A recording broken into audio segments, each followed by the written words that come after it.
Hey folks, I'm Troy and you're watching TroyTube. We're going to talk about the difference between Infusible Ink from Cricut and Sublimation, or is there any?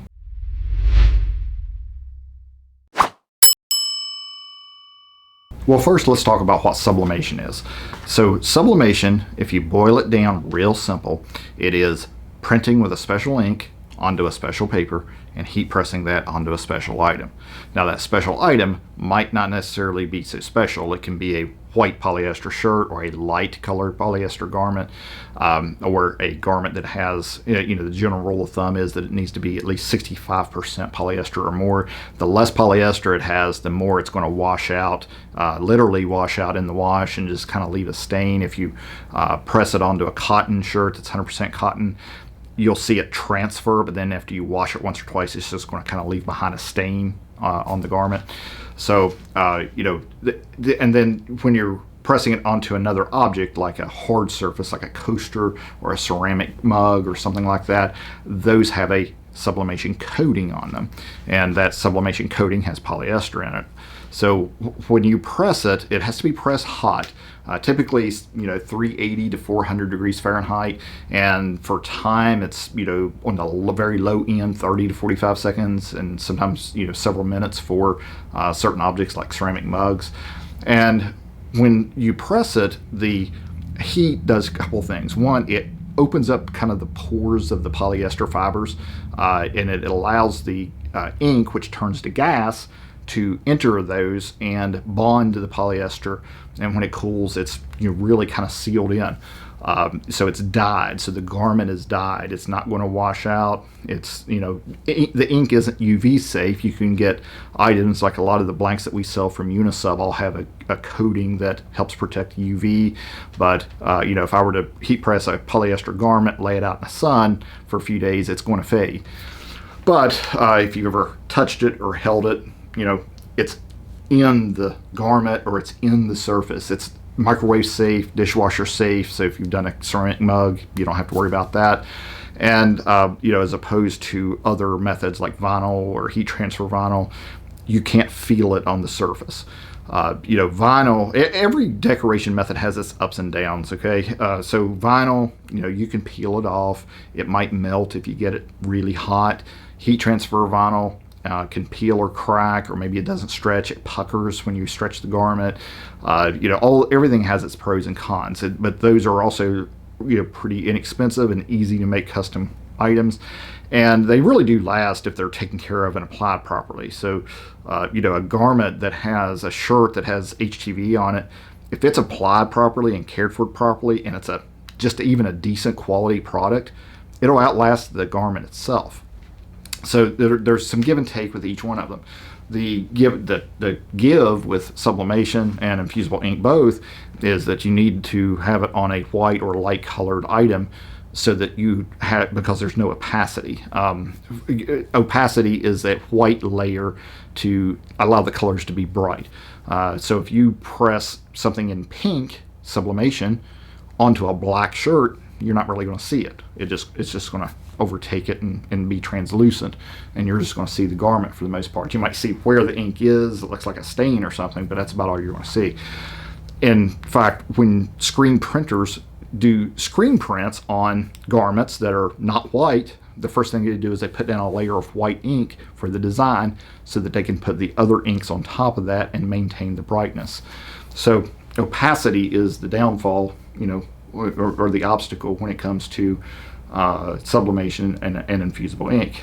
So let's talk about what the differences are between sublimation and Infusible Ink. The differences between the two are really how you use them. Infusible Ink, it is sublimation that's printed on a sheet. I have one right here, and this is a pre-printed entire sheet. This is like a cotton candy cloud looking pattern. And you basically would treat it like heat transfer vinyl. It comes on a carrier sheet. This side goes down to your mat. You cut it mirrored, and then when you apply it with the surface to the garment or whatever object you're applying to. And this was Cricut's way of really putting sublimation into the hands of the consumer without the investment, especially several years ago. So in August of 2018, I went to the Cricut Make-a-thon out in Salt Lake City. They had one in 2017. That was when they released the Maker. And then in 2018, one of the things they released were the Easy Press 2s. When they first came out, they were the raspberry color. The differences between them were that the first Easy Press stopped at 360 degrees, and the new one would go up to 400 or whatever it is. And when they did that, I said, they must be getting into sublimation, because there's no other reason I can think of that they would make the heat press go that hot without any other features or anything like that. So had an idea that it was coming, and then lo and behold, 7 or 8 months later, we had Infusible Ink in, I think like in the spring of 2019. And, you know, in my opinion, and a lot of people's opinion, this stuff's pretty expensive. It's expensive per sheet type expensive. You know, the other side of that is you don't have the upfront investment of the printer, the ink, the paper, the tape, and everything you need to do that. And several years ago, the even bigger obstacle too was for most printers, you actually did, you know, I kind of frown a little bit when people say the word convert. So when people buy our DPI sub premium sublimation ink and they say we bought this so we can convert a printer that we just bought at Costco or whatever, you're not converting anything, you're just putting a different ink in it. And when people say converting a printer, a lot of people, that scares them. They think they're taking out parts and putting new parts in and taking the top off and making it convertible or something. I don't know. But it's not that big of a deal. Several years ago, though, it was a really kind of a pain in the butt because eco tanks weren't as mainstream as they are now. You had to buy cartridges, you had to buy empty cartridges, you had to fill them with a little syringe, and they used up that ink pretty quick, so you had to refill them constantly. It was messy. And then if Epson did a firmware update, or whatever brand printer you had did a firmware update, they could disable the cartridges and it didn't work anymore, and you had to get new ones.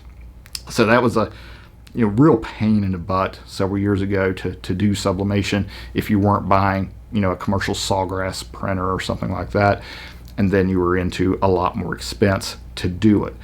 So back then, to buy a few sheets of this, to try it, to make certain things that were microwave safe, like mugs or coasters, that the vinyl wasn't on the surface, that honestly, if you take a coaster and you put adhesive vinyl on it, even that 2.5 mil thick vinyl makes it uneven, and your cup can wobble on it depending on your design, or it might wear off if you're constantly putting a coffee mug down on it, because ceramic coffee mugs are kind of rough on the bottom. A lot of people use them to sharpen their knives.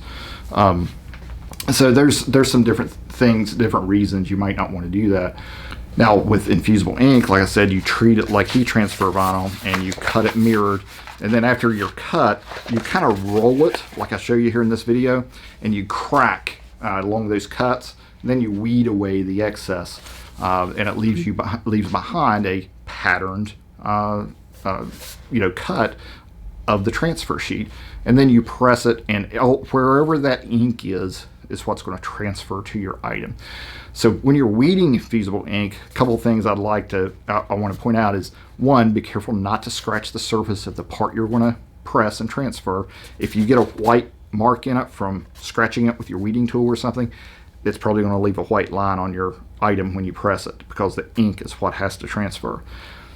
The other parts that you're weeding away, you could care less about. Rip it, throw it away. If it shreds and leaves white paper on the backing, don't worry about it. As long as there's no ink there, it's not going to hurt anything. The ink part is what transfers. Now with my sublimation printer, I could find a print similar to this. I could print a full page.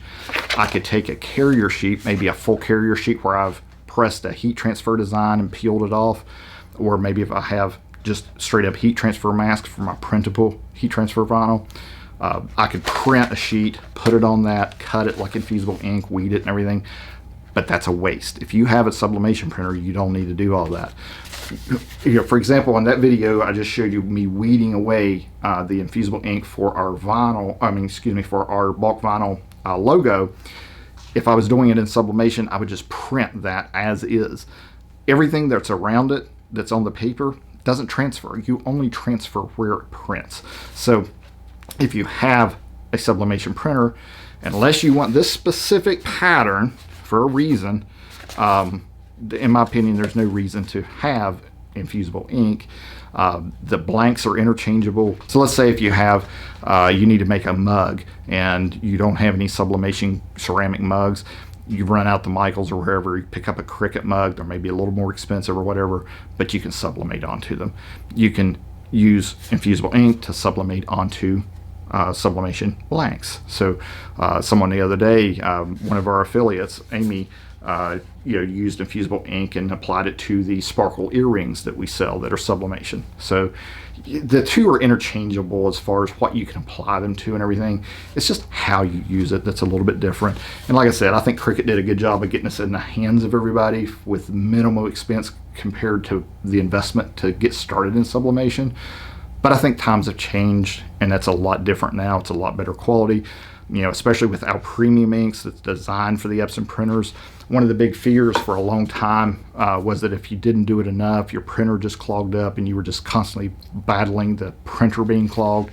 And you can go to our website on TroyTube.net under your profile, and you can set up a weekly test page to send an email that prints a test page on your printer once a week or twice a week, and usually once a week is plenty. And it just uses a tiny bit of ink, and and it's totally free. So those things are just not obstacles like they used to be. So hopefully that clears up a few things for some folks who are curious about the differences between infusible ink and sublimation. And there really is no difference other than how you use them for the most part. So if you're looking at, one of the things I could suggest is if you're thinking about getting into sublimation and you want to try it, you want to just see what it's like, go out and pick up a piece of infusible ink, get a coaster, or maybe get a little set of earrings from us for a few dollars off our website and press it on there and see how you like it. If you like it, if you're impressed, everybody, I don't know anybody who hasn't gone to sublimation who didn't say, I wish I had done it sooner. So you can try it out pretty inexpensively with something like that. Or you could go feet first and jump in and buy your ink from us and get going. So hopefully that's been helpful to you guys. If you have any questions or comments, post them down below the video. Hey folks, I just wanted to take a minute to thank everyone for the love, kindness, and support that you've provided to Tammy and I over the past several years. It's been almost 10 years, believe it or not, been 8.5 years since we bought our first Cricut. So we're almost a decade into new careers for both of us.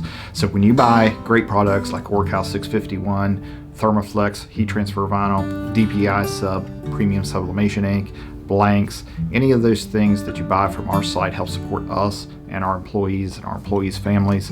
Don't forget about our subscription and membership, which gives you access to our e-learning courses and also significant discounts on product purchases as well. So if you like our videos and everything we do, click the subscribe button down below if you haven't already. And when you do, click the bell next to it so that you'll get notified when I publish new videos.